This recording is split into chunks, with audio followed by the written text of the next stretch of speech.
Save किया था ना? मैं सिर्फ इसलिए गया था क्योंकि उसने मुझे कॉल किया, that's it. But listen तो. Save it for someone else. जिंदगी में सेव करना जरूरी है, मगर जब बात पैसों की हो, सिर्फ सेविंग से काम नहीं चलेगा। इक्विटी म्यूचुअल फंड्स में इन्वेस्ट कीजिए और अपने सेविंग्स को आगे बढ़ने का मौका दीजिए। Mutual fund investments are subject to market risks. Read all scheme-related documents carefully. One top of the mind headline to emerge from Aero India that's currently going on in Bengaluru is that the Americans have brought in their latest fighter, that is F-35. F-35 is the latest of the stealth fighters in the world, and this is the fighter to beat. Other countries working on their own stealth fighter versions are now all seeing this as the benchmark. So the Americans bring in this top of the line fighter, which they rarely sell to anybody, or which they so far have rarely even negotiated with to sell to anybody outside of NATO. We know that UAE had ordered some, but that is here and there. So Americans are very possessive about it. The reason they brought it here, one, that is to show how seriously they take India, and also how seriously they take the Indian market, because they would like to impress Indian Air Force, Indian public opinion, etc., etc. The whole bunch of people who write about defense and military affairs. This is a very expensive new aircraft, and very few countries can afford it also. But remember, in the neighborhood next door, the Chinese have a good stealth aircraft now, although it's not yet been tested, but they have J-20. Now, Americans brought in F-35. This says yet another message, and that is the diplomatic message, or message about the changed strategic equation in the subcontinent for the Americans. Because in the long past, for decades, Americans had their special relationship with Pakistan. Some of this continues. Even now, there are some negotiations going on between America and Pakistan. You know what happens? When you have a marriage of, say, 50 years or 60 years, which was the case between America and Pakistan, and then you have a divorce, right, after 60 years, or a separation in this case, not a formal divorce, then there's always a lot of pending issues to talk about. And that's how Pakistan and America at the defense services level are still talking currently as I record this one and as Aero India goes on.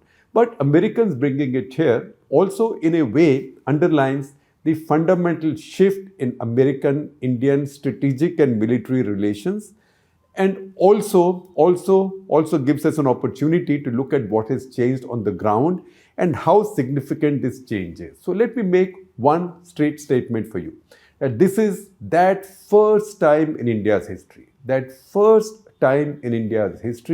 that all three Indian military forces, Army, Navy and Air Force, have lethal American equipment. They are all using lethal American equipment, right? Then you might say, what's the big deal about this? Army, Navy, Air Force are supposed to use lethal equipment. So what's the story? The story is that until a couple of years ago, none of the Indian forces had ever used a lethal American equipment, although we had so many wars. Now, there are some exceptions there. For example, in 1950s, maybe 1950-51, when India became independent, India basically inherited armed forces from the British. So, as part of those armed forces, our armored corps units, our cavalry units, inherited a bunch of Sherman tanks from the British because they were part of the Allied Army. These were American-made Sherman tanks. So these were left with the Indian Army.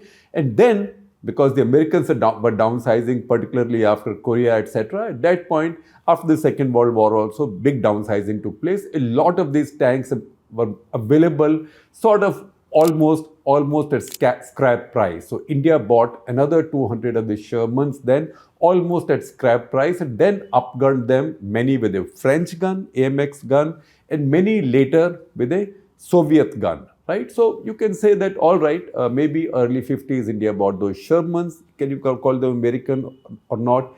That's an arguable point, and there might be a few more examples like that, but not very significant. That tank, by the way, fought in the 1961 war because India used old equipment for a very long time because there was always a resource issue.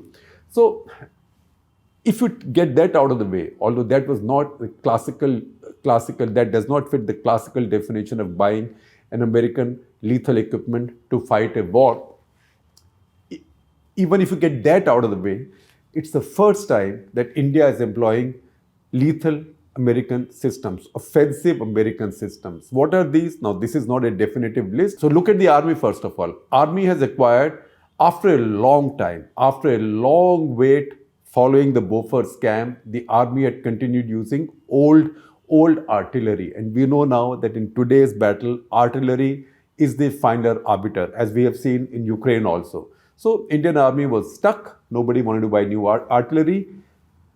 In a government-to-government process, Modi government has bought 145 pieces of M777 artillery. These M777 artillery pieces, these are very modern.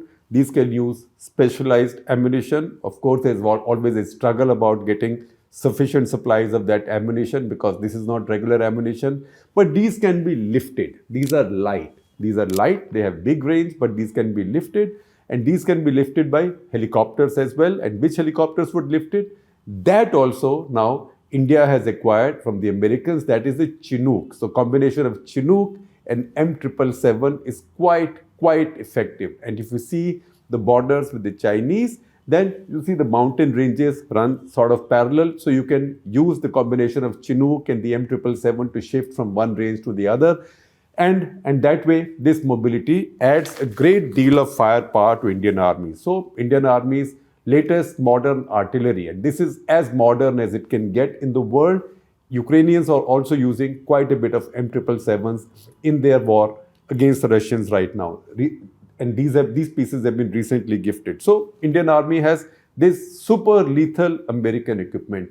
Besides that, 72,000 6-Sauer 716 rifles have been bought, and these are arming now. These are outfitting the frontline formations of Indian Army.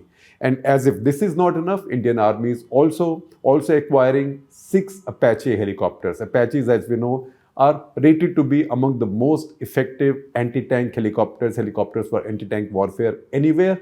Now, in the Indian system, the way it works, India ordered 22 went to the Air Force, and the Army said we wanted some also, so 6 have to come to the Army. So the Army now has definitely this artillery, the rifles, and also Apache helicopters on the way. So now we know that Indian Army has all this equipment, American lethal fighting equipment that Indian Army never had in the past. The Pakistanis have it. So the Pakistanis have it, and the Pakistanis always had it.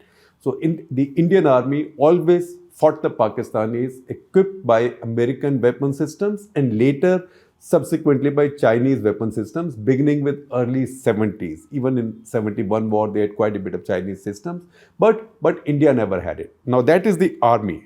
Look at the Navy. The Navy, the most important piece of American equipment that the Navy has got is P-8I Poseidon. Now, Poseidon generally would be described as what is called as an ISR capability aircraft. ISR stands for Intelligence, Surveillance and Reconnaissance. It has among the most modern surveillance systems and sensors. It hunts out for submarines, deep underwater. It hunts for enemy or adversaries, ships or naval assets far away. It can also do a lot of other kinds of intelligence gathering, surveillance, electronic sniffing. And you might have seen during the peak of the Ladakh crisis, P-8Is were carrying out sorties over that frontier as well. So this is a very effective aircraft. But remember, this is not just for this purpose. This aircraft is also a very lethal killing machine when it comes to ships, for submarines and air to surface targets as well, because this is also equipped, besides other things, it's equipped for anti-submarine weapon system and also Harpoon missiles. This is the Harpoon Block 2 missiles called AGM-84L. And these are used from air to surface role. So this aircraft is equipped with that. So that is one of the lethal equipments that the Navy has. Next, the Navy is now in the process of acquiring and inducting 24 MH-60 Romeo Seahawk helicopters from Sikorsky. These helicopters also have combat capability over water of the highest order. And they will replace the Sea Kings that the Indian Navy has flown for almost 6 decades now. For almost 6 decades, Sea Kings have been flying. They're still flying. These were the primary aircraft that the Indian Navy used for anti-submarine warfare, etc., etc. These are very old. These are now going out of fashion. They've served a long innings. MH-60 Romeo Seahawks are going to replace them. These are American. And these are American, so you can also presume that the weaponry on them will be American. And these are for anti-submarine warfare, anti-surface warfare, that is against enemy ships, and search and rescue as well. Very long range and very effective. Then interestingly, I will give you an account of others, but right now we are only talking about combat equipment, right? There is plenty else that's been bought from America, but the significant thing now is that all three forces have actual active combat equipment which can inflict damage on the enemy. So we told you about the American combat equipment that the Army has got and the Navy has got. What about the Air Force? Air Force actually has done very well. Air Force has got all of the first order of 22 Apache helicopters. These are the Boeing AH-64E Apache helicopters. See the pictures, looks very menacing. These are meant to be used only in very special situations because these are very expensive helicopters, very expensive, very effective, and these would be used really in a crucial battle to shift the balance of the battle. Air Force has got all of these to begin with. That's a big thing for the Air Force, and this is purely a combat system. This is not a search and rescue aircraft. This is only meant to fight a war. Then the Air Force has other American stuff which is important and which is improving its combat capability. For example, the new Tejas, the engine is American. It's a GE engine, as is the engine now in the new stealth frigates that India is producing. That's the American GE engine, including the engines on the new Vikrant, the new aircraft carrier, which is now going through sea trials. Those are also American GE engines. So this is the big change. It's not as if Indian Armed Forces have not been buying very visible and very high-profile equipment for the last 15 years or so from the Americans. So you see the C-17 Globemasters, there are 11 of them, and now you see one taking off almost every day going to Turkey with supplies and relief, right? These are aircraft of a certain capability. They were used to evacuate Indians from Kabul. They were used to evacuate Indians from elsewhere also, wherever there is a problem. They were also used to fly in oxygen at the peak of the COVID crisis. These are very large aircraft with great capabilities. They are also used to transport equipment and soldiers in large numbers quickly when quick induction is needed. So you might have seen a lot of these flying at the peak of the Ladakh crisis. So 11 of these have been acquired from America. These are Globemaster 3 C-17. There are 11 Lockheed Martin C-130J Super Hercules aircraft, right? You see all these pictures. These are all familiar to you if you are an aviation buff. Then 15 Boeing CH-47F Chinooks. Now Chinooks are 15, but see the capability that this aircraft has.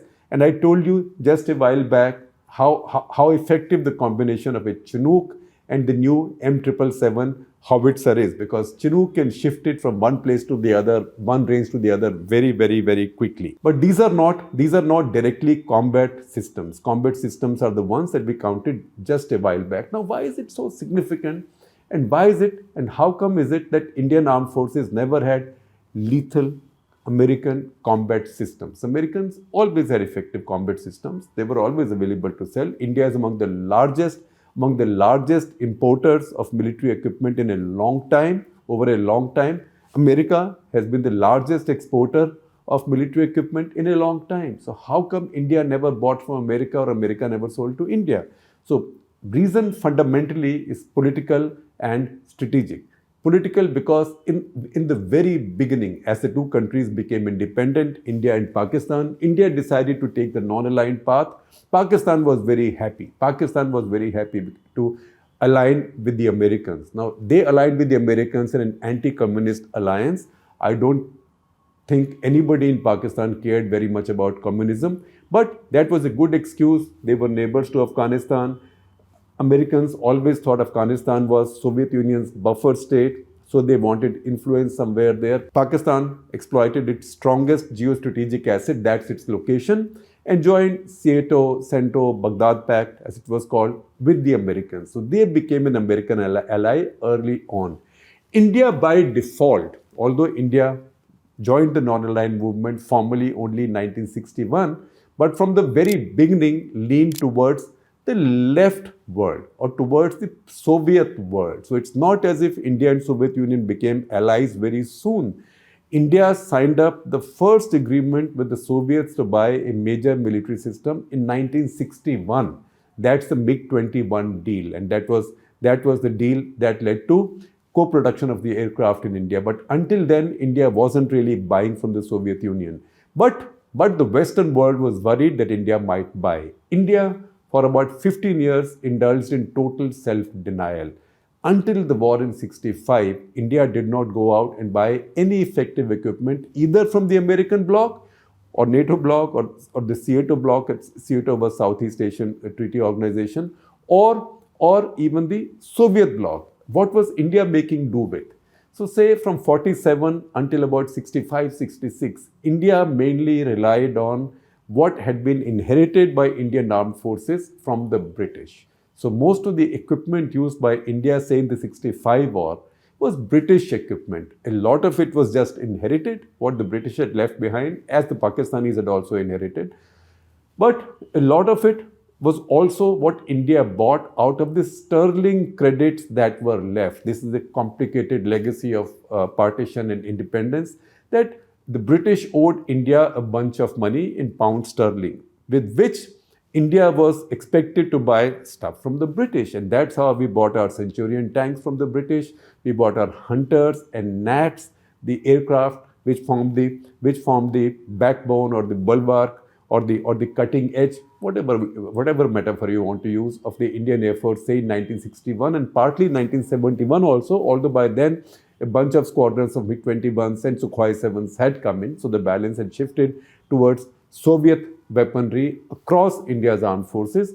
But what was inherited and bought from Britain, and sometimes and mostly bought because there was no choice, this money had to be used for something, that's how India acquired its first aircraft carrier, the first INS Vikrant also, and the aircraft on it, and the helicopters on it, etc., etc. And that's one of the reasons India did not have a submarine for a very long time.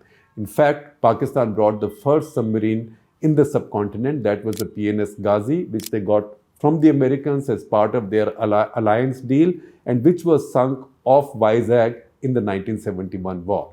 So, since India had plonked itself on the left of the global divide, American equipment wasn't available. There was a time after the Chinese war, or during the Chinese war, when Nehru wrote that famous or now infamous letter to Kennedy asking for help.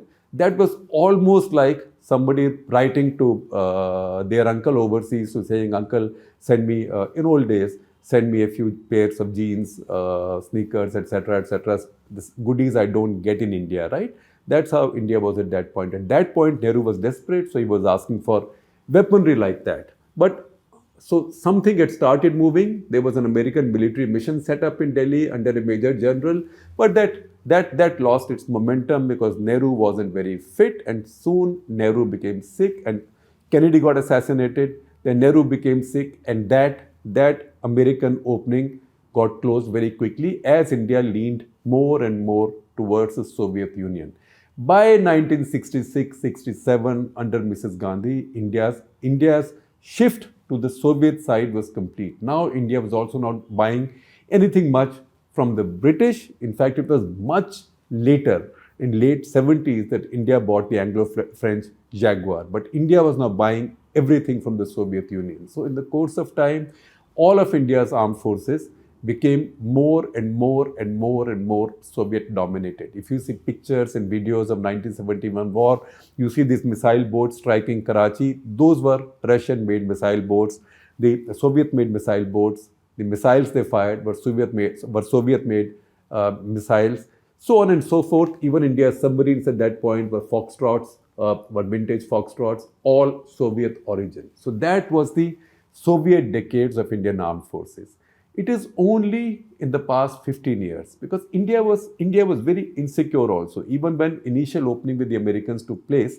In fact, The first overtures from the Americans came in the late 70s. In 1986, Caspar Weinberger, the US Secretary of Defense, came into India. After a long time, a US Secretary of Defense had come into India.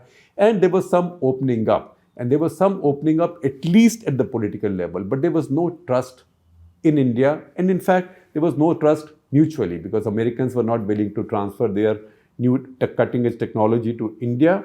India was not willing to trust the Americans because Americans, how do you know, today you buy something from them, tomorrow they will impose sanctions on you. In any case, Americans were too deeply involved with the Pakistanis. Late 80s, you remember, those were the decisive years of the war in Afghanistan. Pakistan was an ally of the Americans. So India and America stayed apart in military terms. Even when this opening up took place and the first orders were placed, in fact, under Dr. Manmohan Singh's government, these orders were for non-lethal equipment. Non-lethal, but very important for logistics. And that equipment has made a big difference. And that is what we had talked about just a while back, just a few minutes back. That is the C-17 Globemasters and C-130 Super Hercules aircraft, Chinook helicopters, etc. Those are the ones which have made a big difference at the back end of the military operation. But they are not systems you fight with. They are systems who can quickly transport people and stuff that you fight with. That's why the change that we've seen in the past 5 years, starting with the order of this howitzer, is a big change. Now you want to understand how complex the situation until now was between India and the US, and how strong was the distrust, and how keen both sides were to do something together, but distrust kept them away. I'll give you two examples. One example is something that I've shown you before in a different context. This is one of the prized trophies or souvenirs that I keep in my office. So this is an F-20 Tiger Shark in Indian Air Force colors, right? You can see Indian Air Force colors. This is camouflage livery, but Indian Air Force colors. Indian Air Force has never flown this aircraft. In fact, no Air Force has ever flown this aircraft operationally. This is an aircraft that in late 80s, Americans thought they will design for either India or Pakistan to buy. And I have somewhere in my archives presentations that the company that made this aircraft had done for Indian Air Force and Pakistan Air Force, telling Pakistan Air Force how this would devastate Indian Air Force, telling Indian Air Force similarly how this would devastate the Pakistan Air Force. And because they were trying to sell to both air forces at the same time, they had these models made in the color scheme and with the flag of both air forces. So I was able to flick one with the Indian livery, but whoever had these did not let me take one in the Pakistani livery. I thought together that would have made such a great statement of how the arms bazaar works.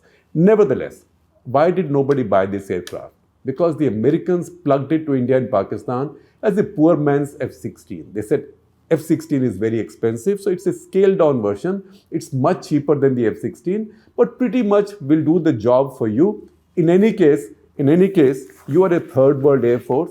So for you, I have a third world economy class fighter aircraft. No air force, no armed force likes to be told it's a third world force. They all think they are first world forces, and nobody will take a third world system. That's why this failed. So this was a big pitch that the Americans made in the late 80s in India as well. Failed. And the second thing I want to tell you is how old this tussle has been, this desperation on the part of one, the Americans to sell something in India, to get India more involved with them, and second, how hesitant India was to buy from the Americans, how untrusting. At the same time, India was open to using what is called a squeeze play, right? That is, give one side the impression that if you don't give me what I want, or if you don't make sure I get what I want, I'll get it from someplace and you won't like it. So for that, I take you back to this telegram that US Secretary of State then, John Foster Dulles, wrote to State Department on March 11, 1956. And I will quote from it. And the discussion here is that he is worried, the Americans are worried that India needs a medium bomber, a medium range bomber. I'm taking you back to mid-50s, right? A medium range bomber. India didn't have one. And Nehru, in his meeting with Dulles, let him know, he dropped wide enough hints that India was negotiating with the Soviets to buy the Soviet IL-28. That was the Ilyushin bomber at that point. And that got Dulles worried, right? Because he thought that if Nehru's Indians start buying equipment of this kind from Soviet Union, that means we will lose a lot of influence, and one major country then will go to the Soviet bloc or will come under Soviet influence. So I'm reading here for John Foster Dulles' note, and this is from declassified American papers, State Department papers of that era. And I quote, "One most disturbing fact is that they are thinking of buying some military planes, I think IL-28 types from the Russians." That is John Foster Dulles writing back to Washington.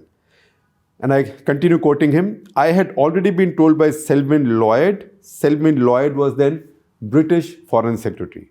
"I had already been told by Selwyn Lloyd that this was a possibility, and he indicated that if these planes with Russian technicians were coming, then he was dubious whether they should sell the Canberras with special equipment." This is the time when India was also trying to buy Canberras with some special equipment from the British, because India wanted a medium bomber. And what Nehru was doing in this case, obviously, was to use squeeze play, because the British needed the American clearance to sell those planes to India. And this was Nehru's way of putting pressure on America. And then Dulles goes on to say, and I quote him again, Nehru led up to this subject with obvious caution and gave quite a story as to the background, trying to make it appear as innocent as possible. I told him as a first reaction that I could only tell him frankly that I felt this would greatly vex our relations. But to cut the long story short, soon enough, the Americans permitted the British to sell those Canberras to India. And those Canberras then had long innings serving with Indian Air Force through many conflicts. 65, 71, it was the only bomber with Indian Air Force. Even in Kargil, which was in 1999, the photo reconnaissance version of Canberras was used. And then what happened with this? This squeeze tactics by Nehru worked. So once again, I quote a footnote from the same archive. It says, in order to conclude the sale of the Canberra bombers, the British were willing to take a financial loss and divert production intended for the Royal Air Force. Nehru, however, still thought the British price too high and the projected schedule of delivery too slow. Earlier, the British had gained US approval to sell the planes to Indians with specialized bombing equipment. Listen to this. The Indians, however, sought a still classified 1,000-pound low-drag bomb, which was intended for supersonic and not subsonic aircraft such as Canberra.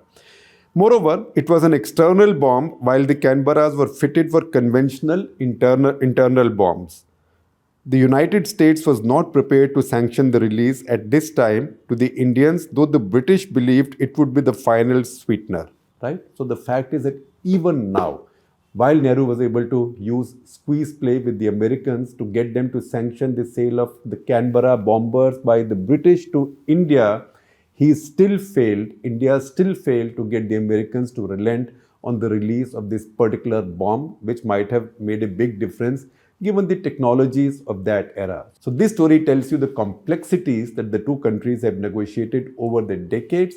It always tells you how distrust has prevailed between the two countries right from the 50s.